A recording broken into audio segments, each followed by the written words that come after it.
Mom threw my clothes on the lawn and shouted, "You're a pathetic leech. Don't ever think of coming back." I packed my car in silence and drove away. 4 months later, she sent over 42 messages begging me to come back. I, 24M, stood in my office parking lot, staring at the text message that made my stomach drop. My younger brother had sent a photo. My clothes were scattered across our front lawn like trash after a storm. Shirts hanging from bushes, jeans crumpled in the driveway, my laptop bag tossed near the mailbox. The message underneath was simple. She finally snapped. "Better come get your stuff before it rains." I left work immediately, my hands shaking on the steering wheel. The 30-minute drive felt like hours. When I pulled up to the house where I'd lived my entire life, Mom was standing on the porch with her arms crossed, her face twisted in an expression I'd never seen before.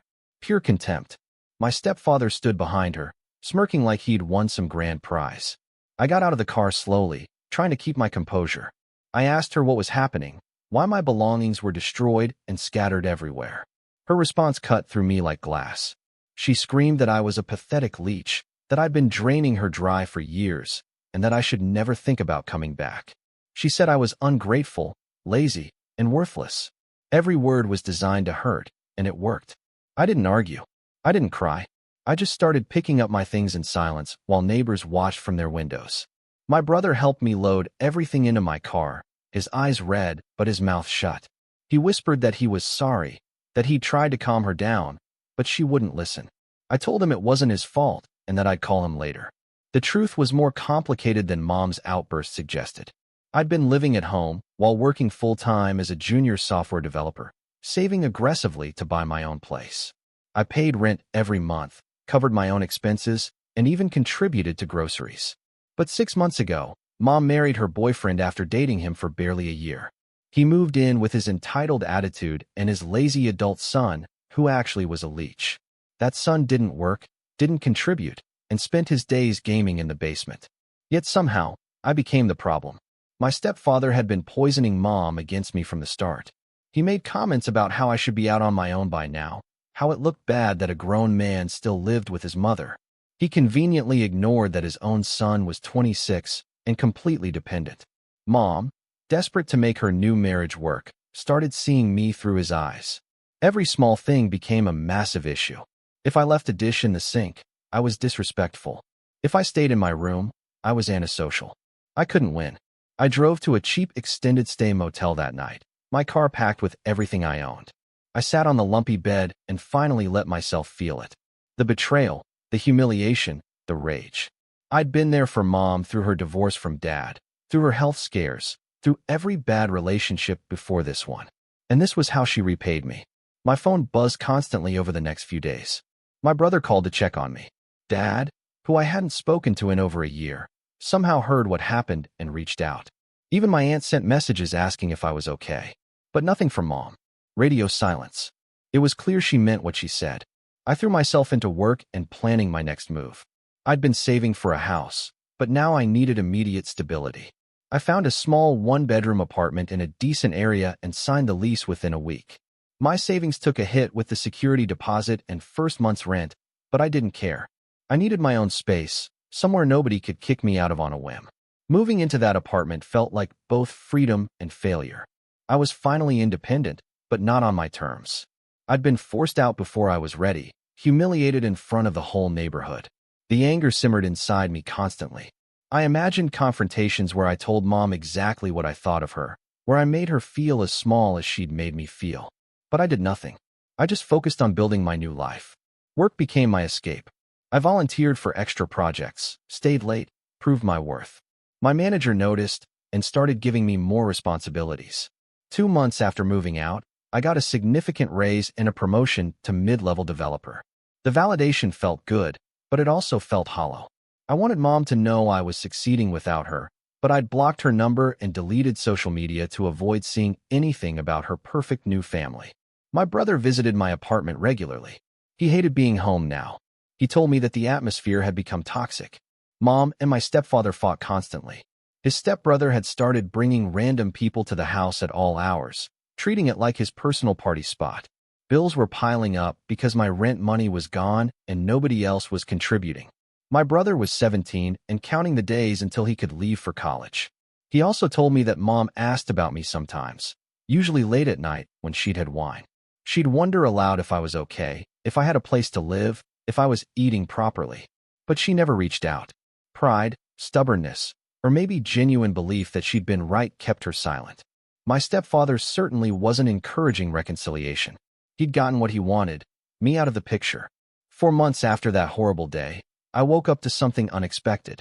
42 text messages from Mom, all sent between midnight and 3 in the morning. I stared at my phone, my heart racing, unsure if I wanted to read them. But curiosity won.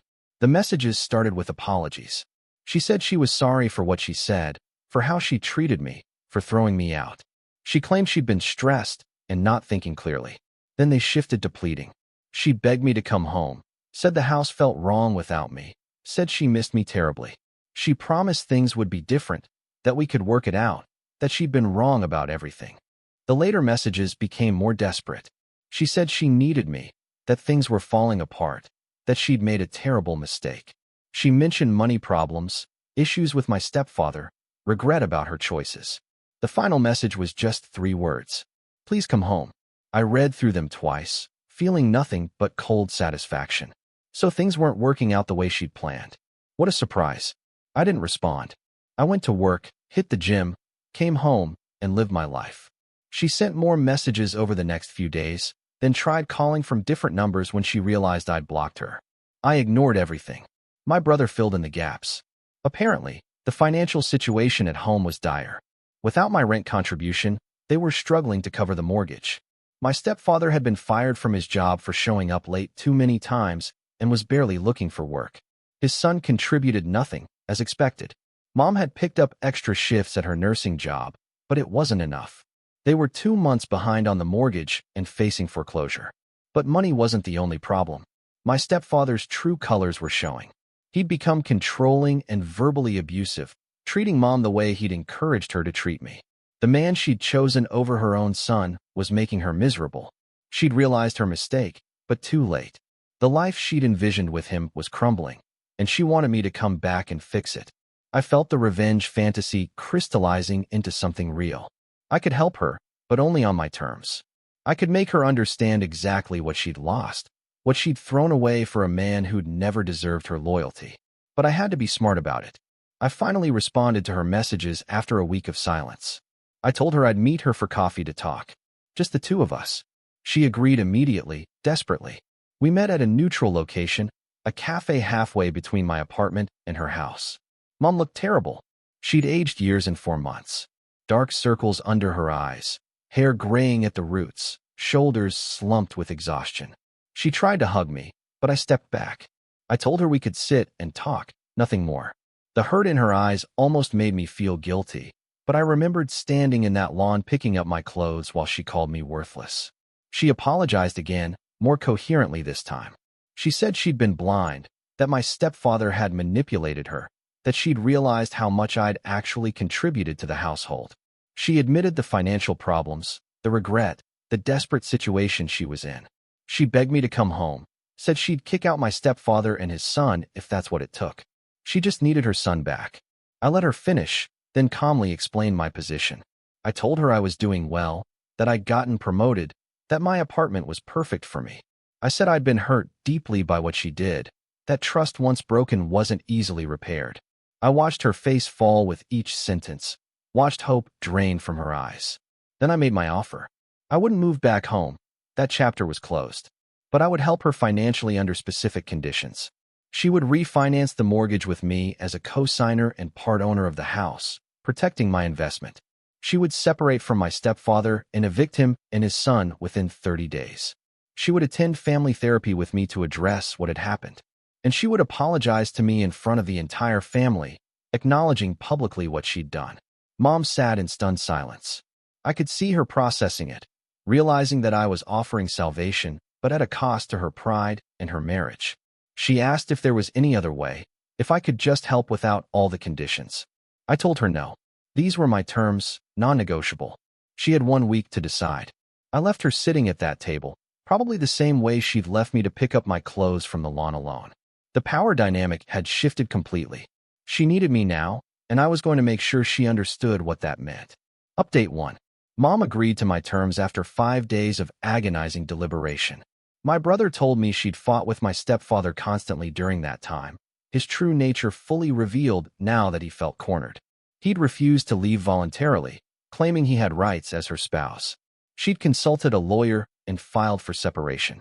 The process was messy and painful, but she went through with it. I helped her through the legal and financial aspects with cold efficiency. I co-signed the refinanced mortgage, ensuring my name was on the deed with a clear legal agreement about my ownership stake. I hired a lawyer to draft documents protecting my investment if she defaulted. This wasn't about trust anymore. This was business. The eviction of my stepfather and his son was satisfying to watch from a distance. They'd threatened legal action, made scenes, tried to guilt Mom into changing her mind. But she held firm, probably because she had no other choice. They finally left on day 29, taking their entitlement with them.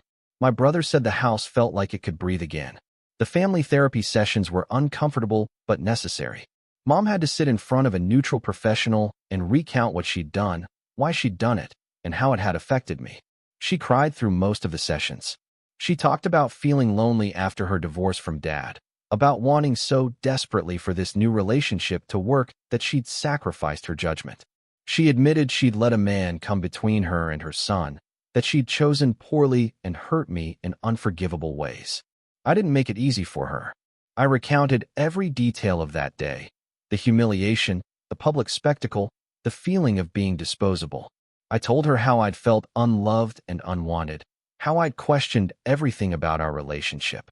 The therapist guided us through processing the trauma, but I made sure Mom understood the full weight of what she'd done. The public apology happened at a family dinner I organized specifically for that purpose. Dad came, along with my aunt, uncle, and several cousins. My brother sat beside me for support. Mom stood at the head of the table, visibly shaking, and delivered the apology I'd written for her to read. She acknowledged her actions, took full responsibility, and apologized not just to me, but to everyone present for the spectacle and the family division her choices had caused. Some family members were uncomfortable with the public nature of it. Dad later told me he thought I was being too harsh, that I'd made my point and should let it go. But they hadn't been the ones humiliated in front of the neighborhood. They hadn't been called pathetic and worthless by the person who was supposed to love them unconditionally. This wasn't about being harsh. This was about accountability. Update 2. 6 months into this new arrangement, life had settled into an unexpected routine. Mom and I maintained a cordial but distant relationship. I came by the house once a week for dinner with her and my brother, but the warmth we'd once had was gone, replaced by polite conversation and careful boundaries. She tried several times to rebuild our connection, suggesting movies or activities we used to enjoy together, but I always had an excuse. The wound was still too fresh, the betrayal too recent. My brother thrived now that the toxic stepfamily was gone.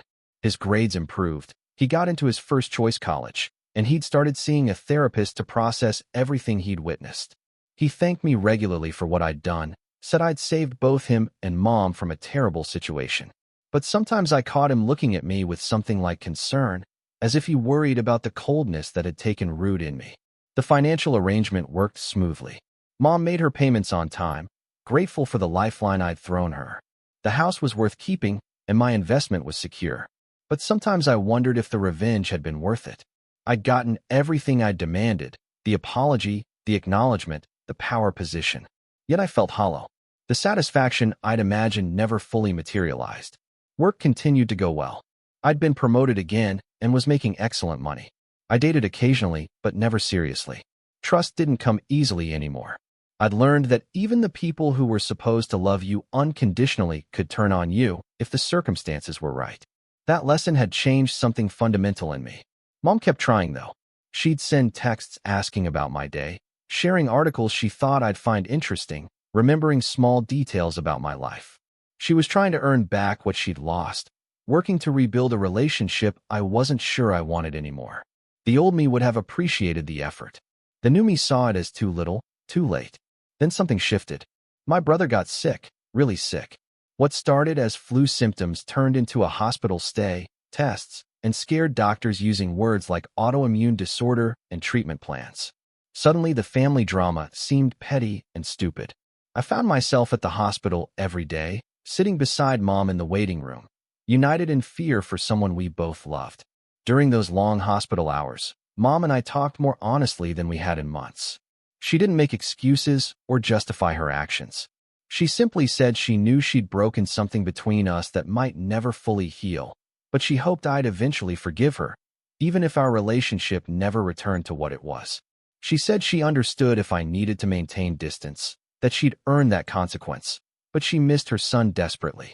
I found myself softening despite wanting to stay angry. Watching her cry over my brother's hospital bed, seeing genuine maternal love and terror, reminded me that people are complicated. She'd made a terrible choice, hurt me deeply, and deserved consequences. But she was still my mother, flawed and human, and capable of both great love and great mistakes. My brother recovered after 3 weeks of treatment and monitoring. The scare brought clarity, though. Life was too short to carry this much anger, even justified anger. I didn't know Mom complete forgiveness, and I'd never forget what happened, but I could choose to let go of some of the bitterness poisoning me. I told her during one of our dinners that I was willing to try rebuilding our relationship slowly, with clear boundaries and continued therapy. I explained that trust would take years to fully restore, if ever, but I was open to the possibility. The relief on her face was overwhelming. She promised to respect my pace, to never take my presence for granted again, to prove through consistent action that she'd learned from her mistakes. We started small, longer phone calls, occasional weekend activities, more vulnerable conversations. Mom respected my boundaries and never pushed for more than I was willing to give. She'd learned the hard lesson that love wasn't unconditional acceptance of bad behavior, that relationships required respect and effort, and sometimes painful growth. Did I fully forgive her? I'm not sure I ever will completely. The memory of my clothes on that lawn, her voice calling me worthless, will probably always hurt. But I've learned that revenge, even justified revenge, doesn't heal wounds. It just creates different scars. The real power wasn't in making her suffer. It was in choosing my own path forward, whatever that looked like. My stepfather occasionally tried to contact Mom, claiming he'd changed and made mistakes. She blocked him immediately every time. She'd learned that lesson thoroughly at least. Some mistakes don't deserve second chances. Some people reveal who they truly are under pressure, and you have to believe them. I'm building a good life now. I've been seeing someone seriously for a few months, someone patient and understanding about my family complications. My career continues to flourish. My relationship with Mom is cordial and slowly warming, though it'll never be what it was. My brother is healthy and heading to college soon. Sometimes at family dinners, I catch Mom watching me with sad eyes, knowing she permanently altered our relationship and can never fully repair it. Sometimes I feel a flash of the old anger when I remember that day. But mostly, I just feel tired of carrying it all. Revenge gave me power and satisfaction temporarily, but it didn't give me peace. I'm still working on finding that, one boundary and one careful step forward at a time. The lesson I learned wasn't what I expected. It wasn't that revenge is sweet or that making people pay for their mistakes is satisfying. It was that hurt people, that families are complicated and messy, and that sometimes the strongest thing you can do is neither forgive completely nor stay angry forever, but exist somewhere in the gray middle, protecting yourself while remaining open to cautious connection. That's where I am now. It's not the ending I imagined standing in that lawn 4 months ago, but it's real and it's mine, and maybe that's enough. If you like this story, please like this video and subscribe us for more such real-life-based stories. Thanks in advance.